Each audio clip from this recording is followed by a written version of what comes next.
Hello नमस्ते सञ्जय मैले नयाँ भिडियो लिएर उपस्थित भएको छ। आजको भिडियोमा VooPoo Vinci Pod लिएर आएको छु, जुन एयर सेन्सरको ठाउँमा चाहिँ हामीले बटन राखिकन रिप्लेस गरेको छौं। यो भिडियो कस्तो लाग्छ प्लिज लाइक कमेन्ट र शेयर गरिदिनु होला। साथै नयाँ भ्युअर्सहरु मेरो च्यानल भिजिट गर्दै हुनुहुन्छ भने मेरो च्यानल चाहिँ सब्स्क्राइब पनि गरिदिनु होला। साथै बेल आइकन पनि प्रेस गरिदिनु होला। कस्तो भिडियो हजुरलाई चाहिन्छ प्लिज कमेन्ट पनि गरिदिनु होला। र यो भिडियो सुरुवात गर्नुभन्दा अगाडि मेरो च्यानलको सानो प्रोमो पछि चाहिँ हामी यसलाई सुरुवात गरौँ है त।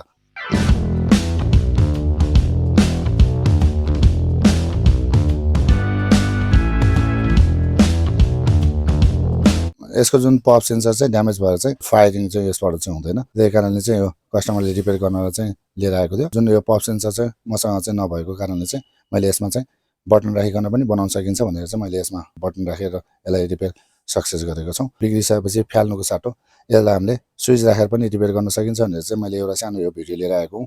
यो चाहिँ युजफुल भिडियो, यसरी पनि हामीले यसलाई रिपेयर गर्न सक्छौं भनेर चाहिँ मैले यो भिडियो लिएर आएको हुँ।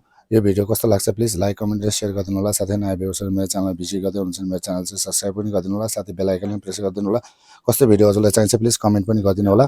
VooPoo Vinci Podमा चाहिँ लिक्विडको कारणले चाहिँ पप सेन्सर चाहिँ ड्यामेज भएको थियो। यो चाहिँ मार्केटमा पनि उपलब्ध नभएर चाहिँ यसमा चाहिँ स्विच राखिकन पनि बनाउन सकिन्छ भनेर चाहिँ कस्टमर चाहिँ एग्री भएर चाहिँ स्विच राखिकन यसलाई मैले रिपेयर गरेको छु भन्दै अर्को भिडियोमा चाँडो भेट्ने बाचा गर्दै यो भिडियोबाट चाहिँ म बिदा लिन चाहन्छु।